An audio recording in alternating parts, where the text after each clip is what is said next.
Le manioc. Originaire d'Amérique du Sud, plus précisément dans le sud-ouest du bassin amazonien, le manioc, ou Manio exulata, est un arbuste vivace qui est largement cultivé dans les régions tropicales et subtropicales. On cultive généralement le manioc pour ses racines ou encore ses tubercules, qui sont très riches en glucides et qui ne contient pas de gluten, comme le blé. Dans certaines régions d'Afrique, il est aussi cultivé pour ses feuilles pour la consommation humaine et autres divers. Il peut être une bonne alternative du blé par ses nombreuses qualités. Bienvenue, aujourd'hui nous partageons avec vous des généralités sur la culture du manioc, et quelques conseils techniques pour réussir sa culture. On se retrouve juste après ceci.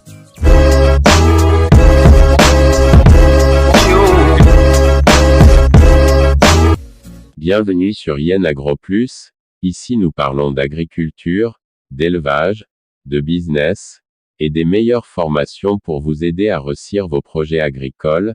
Alors si le sujet vous intéresse, abonnez-vous pour ne rien manquer. Place à la vidéo. Quel que soit dans le coin où vous vous trouvez dans ce monde, sachez que la culture du manioc est une opportunité pour vous, à cause de ses nombreux dérivés obtenus après la transformation. Généralement en Afrique, pour la plupart est utilisé dans les aliments qu'ils consomment au quotidien tels que l'atchéké, le gari, le foufou, etc. En plus, avec le développement de l'agriculture et l'accès facile à l'information, beaucoup de personnes se sont rendues compte que la farine du manioc est une bonne alternative à la culture du blé, et avec la flambée des prix, et les marchés très saturés, nombreux envisagent retourner vers les farines locales telles que la farine du manioc, de la patate douce, et même de l'igname. Dans d'autres localités, le manioc est transformé pour son amidon qui est utilisé dans les glaces, les pizzas, et dans des industries pharmaceutiques.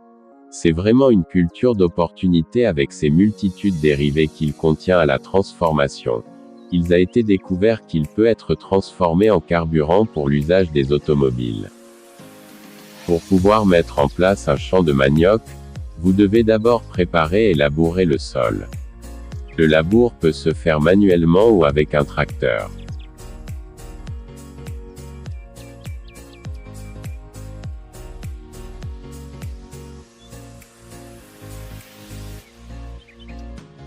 On utilise les billons pour la culture du manioc pour permettre une bonne stabilisation des tubercules, le développement racinaire, et pour faciliter la récolte.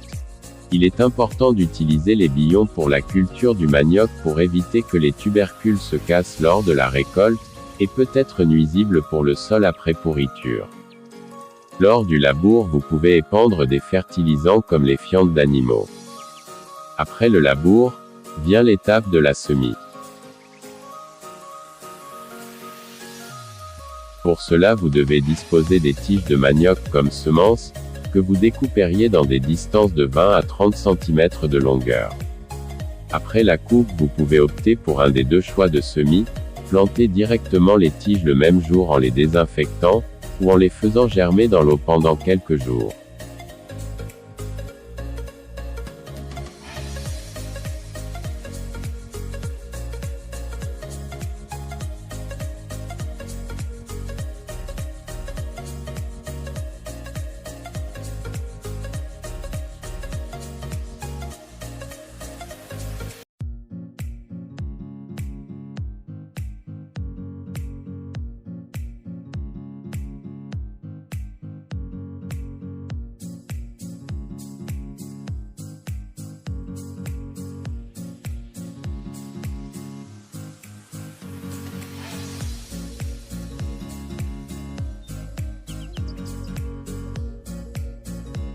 Deux mois après vient l'étape de la fertilisation minérale. Il est généralement conseillé d'utiliser de l'NPK pour permettre un bon développement des feuilles, de la tige, et des tubercules.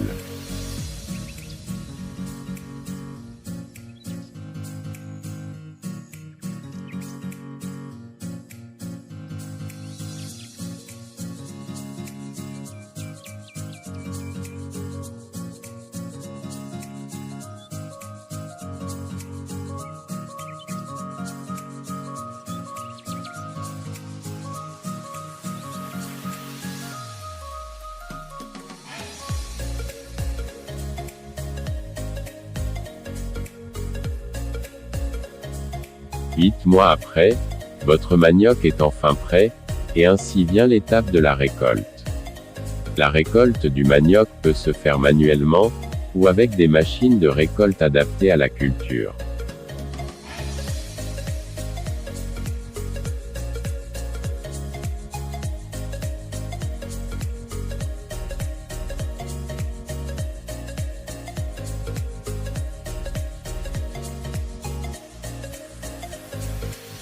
L'avantage avec le manioc est qu'une fois que vous avez récolté, vous n'aurez plus besoin de nouvelles semences pour une nouvelle campagne, il suffit juste de réutiliser les anciennes tiges qui vous serviront de semences, il suffit juste de trouver une bonne technique de conservation de ces tiges.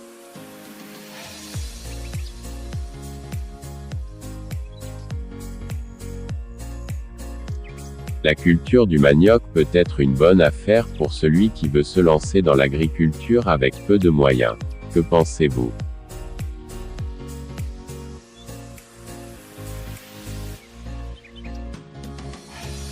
Merci, nous sommes ainsi à la fin de la vidéo. Si vous avez aimé, partagez-la avec d'autres agriculteurs. Merci et à la prochaine.